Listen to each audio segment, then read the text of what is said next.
वंताराच्या social media हँडल्सवरून माधुरीबद्दलची प्रत्येक छोटी मोठी अपडेट देण्यात येते.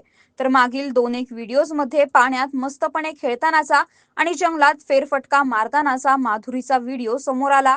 त्यानंतर नांदणीच्या मठात माधुरीला साखळदंडाने बांधून ठेवलं जायचं, पण वनतारामध्ये माधुरीला मनसोक्त जगता येतंय असं म्हणत नांदणीमधील मठापेक्षा माधुरीसाठी वनताराच बेस्ट असल्याचं बोललं गेलं.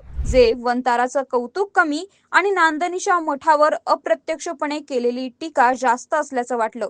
आणि अशातच सोशल मीडियावर व्हायरल झाला अजून एक व्हिडिओ.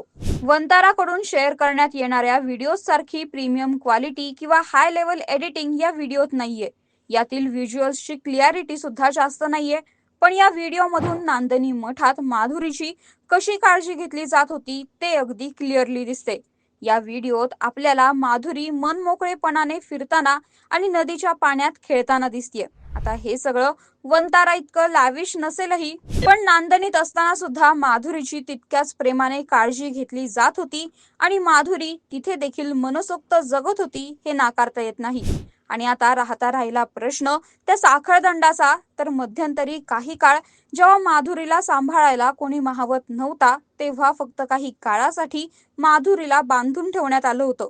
पण नंतर माहवत आल्यानंतर माधुरी पहिल्यासारखं आयुष्य जगत होती. त्यामुळे माधुरीच्या सांभाळाबाबतीत नांदणी मठावर लावण्यात आलेले आरोप योग्य नसल्याचं अनेकांचं म्हणणं आहे. तर यावर तुमचं मत काय? तुमच्या मते माधुरीसाठी काय बेस्ट आहे, नांदणीचा मठ का वनतारा? ते कमेंट करून नक्की सांगा.